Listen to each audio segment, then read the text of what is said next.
जय हिंद दोस्तों। यूरोप भी परेशान हो चुका है पाकिस्तानियों की गंदी हरकतों से। अब पाकिस्तानी ऐसी क्या गंदी हरकतें करते हैं ये भी आप समझ लीजिए। जब भी ये अपनी देश छोड़कर दूसरे ममालिक में जाते हैं तो वहां पे उनकी लड़कियों को, उनकी औरतों को पटा लेते हैं और उसके बाद उनके साथ गलत काम करते हैं। ग्रीन कार्ड की लालच में उनसे शादी करते हैं। जैसे ही ग्रीन कार्ड मिलता है लात मार के बाहर निकाल देते हैं, फिर दूसरी लड़की से शादी करते हैं। और हाल ही में एक किस्सा आपने जरूर सुना होगा, लंदन की सड़कों पे पेरेंट्स निकल कर आए थे जो कह रहे थे कि ग्रूमिंग गैंग ने उनकी बच्चियों को पूरी तरीके से जकड़ लिया है। इसका मतलब है कि वो एक लड़की को ग्रूम करते हैं, उसके साथ गलत काम करते हैं, फिर उसको एक बंदे से दूसरे बंदे, तीसरे बंदे, आप समझ नहीं सकते कि किस तरह का गंदा काम ये लोग वहां पे करते हैं। खास तौर पे महिलाओं को लेकर ये काफी गलत काम कर रहे हैं। आपने ये मौलाना का वीडियो जरूर देखना चाहिए जो अपने आप को मौलाना कहता है और डिस्को क्लब में जाकर वहां पे औरतों को चूमता हुआ दिखा है और किस तरह से लंगूर की तरह मुंह बनाकर उस औरत के मुंह में मुंह डालता हुआ दिखा है। दोस्तों, पाकिस्तानियों की इन गंदी हरकतों से परेशान होकर यूरोप ने कहा है get out Pakistani. Even Japan के अंदर भी ये चल रहा है कि पाकिस्तानियों को बाहर निकालो। और इस्लामोफोबिया की जो वेव निकल के आ रही है इलीगल इमिग्रेशन को लेके, अगर कोई दूसरी कंट्री में जाकर लड़की पटाकर, महिला पटाकर शादी कर लेता है वो भी इलीगल इमिग्रेशन में काउंट किया जाता है। बाकायदा वो उसके साथ पूरी लाइफ टाइम रहे या फिर उसको मिडिल में छोड़ दे ग्रीन कार्ड मिलने के बाद, ये सब इलीगल इमिग्रेशन के अंदर आ रहा है। तो इसलिए पाकिस्तानियों की काफी हालत खराब हुई है और पाकिस्तानी खुद बताएगा कि किस तरह का पाकिस्तानियों ने गंदगी फैलाया हुआ है। अरब ममालिक में ही नहीं, पूरी दुनिया में, खास तौर पे यूरोप के अंदर ये वेव अभी निकल के आ रही है कि गेट आउट पाकिस्तानी। आप इस वीडियो को देखिए अंत तक। अगर आप चैनल पर नए हैं, चैनल को सब्सक्राइब जरूर करें। पाकिस्तानी यहाँ से जाते हैं, बाहर जाके गलत एक्टिविटीज में मुलव्वस हो जाते हैं। यूरोप वाले प्रोटेस्ट कर रहे हैं कि पाकिस्तानियों को इधर से निकालो, ये हमारी बहन बेटियों के साथ पता नहीं क्या कुछ कर रहे हैं। इस तरह की वीडियोस भी बाहर आ रही हैं जो हम शायद दिखा भी ना सके, देख भी ना सके। वो कहते हैं कि पाकिस्तानी यहाँ के एडवांस माहौल में एडजस्ट नहीं कर पा रहे और बड़े ही तंग जहनी के साथ कुछ गलत एक्टिविटीज में मुलव्वस हो रहे हैं, इनके ऊपर वीज़ा बैन कर दो। क्या वो सही कह रहे हैं? पाकिस्तानी ऐसा करते हैं? क्या वो पाकिस्तानी हैं? Yes, they are right.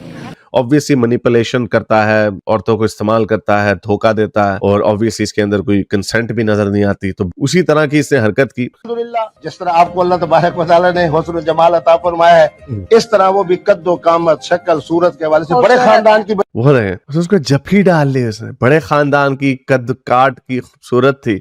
अब सुने उसका बहाना क्या है कि उसने उसके साथ जफी डाली, तो हुआ क्यों, ये कैसे हो गया, सुनिए जरा। बच्ची है, बहुत खूबसूरत, बल्कि आप देखेंगे तो शायद उसकी कद जो है ना मुझसे। अच्छा, वो खातून उन्होंने पूरी जफी डाली हुई। पाकिस्तानी यहाँ से जाते हैं, बाहर जाके गलत एक्टिविटीज में मुलव्वस हो जाते हैं। यूरोप वाले प्रोटेस्ट कर रहे हैं कि पाकिस्तानियों को इधर से निकालो, ये हमारी बहन बेटियों के साथ पता नहीं क्या कुछ कर रहे हैं।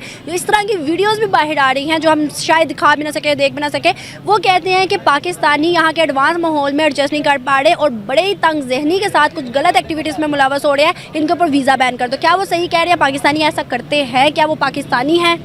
Yes, they are right. देखें, मैंने जैसे पहले भी एग्जांपल दे रहा था यूएई की।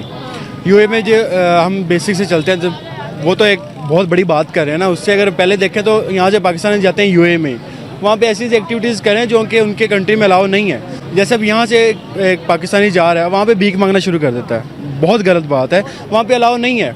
ठीक है, ये हमारा ही कल्चर है जो उधर लेके वो फिर वो कंटिन्यू कर रहे हैं वहाँ पे। अब उनका प्रोटेस्ट करना तो बनता है। अब जो जैसे आपने यूरोप की बात की, ये बिल्कुल बात ठीक है। अब यहाँ से लड़के जाते हैं, कुछ मोस्टली वहाँ पे नेशनलिटी के लिए, ग्रीन कार्ड के लिए वो क्या कर लेते हैं, शादी कर लेते हैं। ठीक है, जब मिल जाती है तब छोड़ देते हैं, ऐसे बिल्कुल।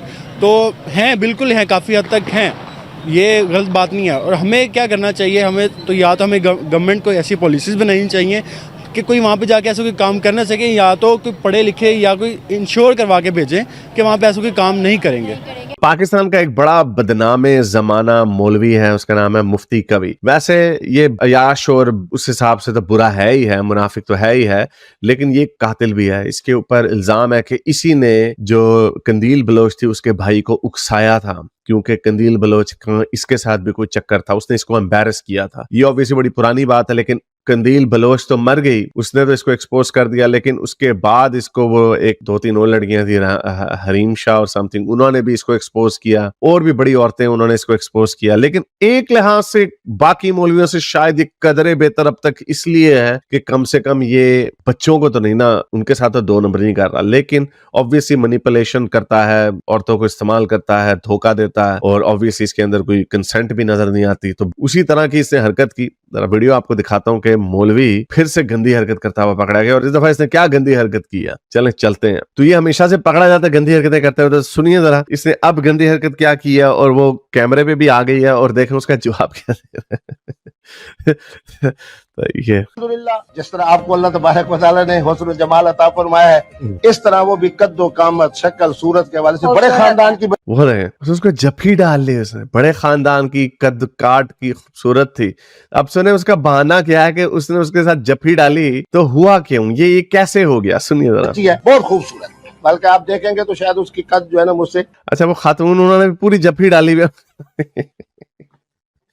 ये क्या है, ये केड़े ऋतिक रोशन फिरंडे ने थे। 2-3 उंगल ज्यादा होगी। ठीक है। तो ये कलब उससे ज्यादा खतरनाक था। इसको अच्छा। हाँ, इसको कहते हैं जिसको कलब। वहाँ गया तो मेरे लिए ये अभी मैं हैरानी में था। जब आई ना तो इन्होंने आके, जैसी था मैं सोफे पे बैठा था, और गए हुए भी मुझे शायद 2 मिनट ही हुए थे, मैं सिर्फ देख रहा था कि भी क्या हो रहा है। वो डिस्को पार्टी चेक करो। तो जैसे ही जनाब उन्होंने मुझे वो इशारा किया तो मैं आ गया।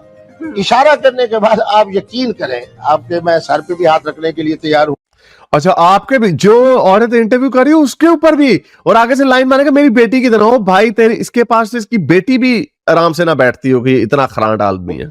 बेटी की तरह, जैसे आप मेरी बेटी हो। तौबा, उसने आके मुझे इतनी जोर की जप्फी पाई। अच्छा। वो आप देख सकते हैं। जप्फी पाने के बाद रोने लग गई। अच्छा।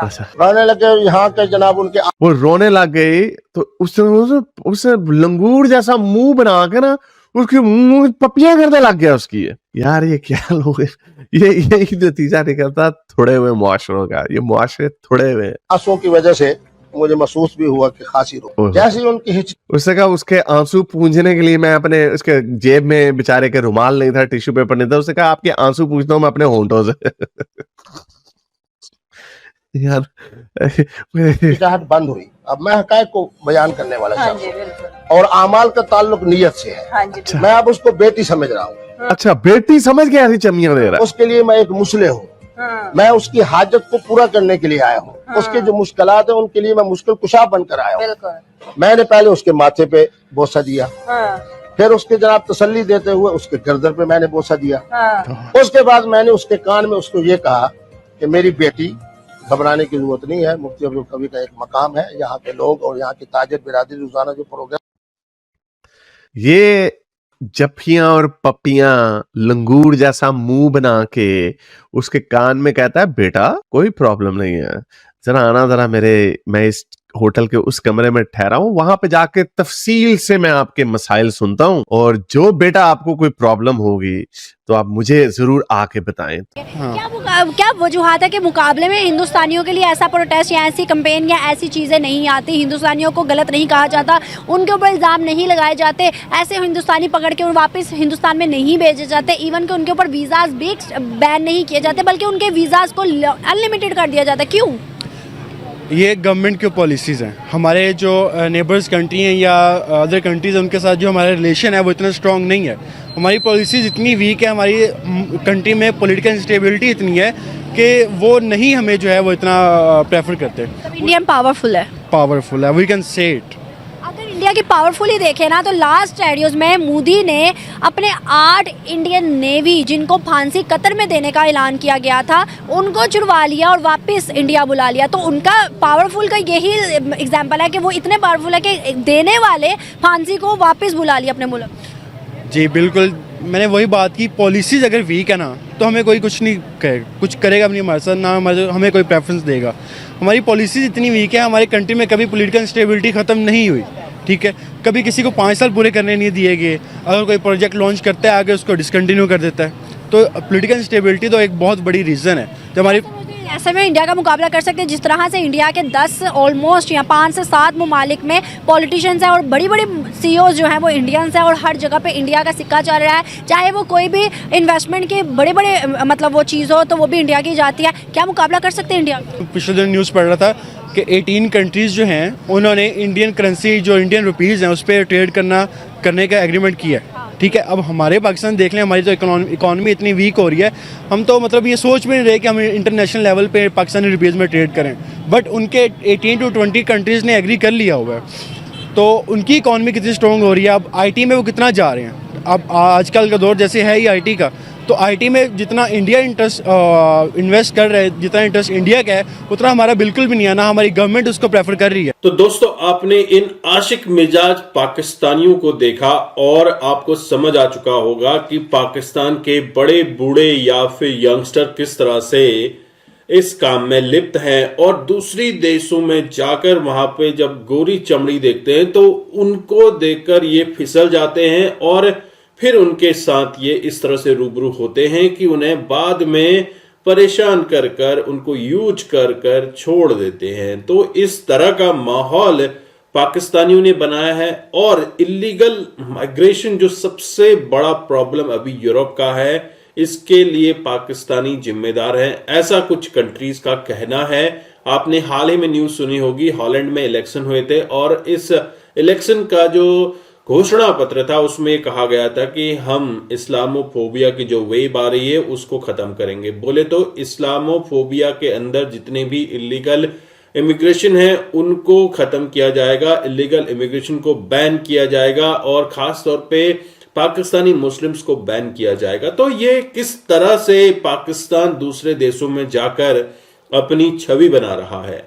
आपने हाल ही में देखा दुबई में नरेंद्र मोदी जी मौजूद थे और दुबई में लगभग 60 लाख के आसपास लोग रहते हैं पूरे यूएई के अंदर, फिर भी इतना बड़ा माहौल नहीं बन पाता जितना कि चिंदी से पाकिस्तानी दूसरे देशों में जाकर माहौल तैयार कर लेते हैं।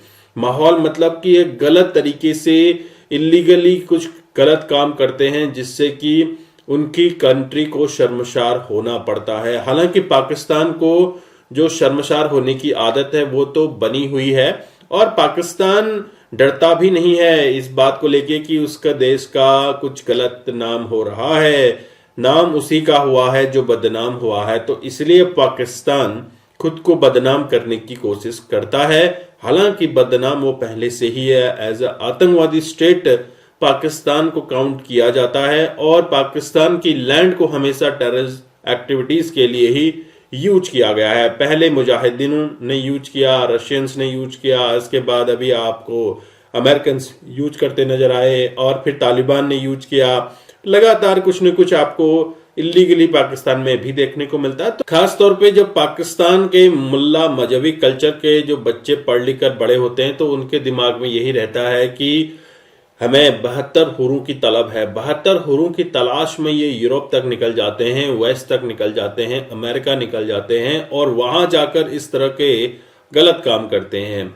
दोस्तों, पाकिस्तानियों के इस कुकृत्य को लेकर आपका क्या कहना है जरूर कमेंट कीजिएगा। अपने विचार भी पाकिस्तानियों के लिए साझा कीजिए ताकि बहुत सारे लोगों को पता चले कि अगर आपने कभी कुछ गलत होते हुए देखा है किसी पाकिस्तानी को तो भारतीयों को भी पता चले। आई होप आपने ये वीडियो एंजॉय किया। अगर आपके कोई भी विचार हैं जरूर कमेंट कीजिएगा। मैं आपको मिलता हूं नेक्स्ट वीडियो में, तब तक के लिए थैंक यू। जय हिंद, जय भारत।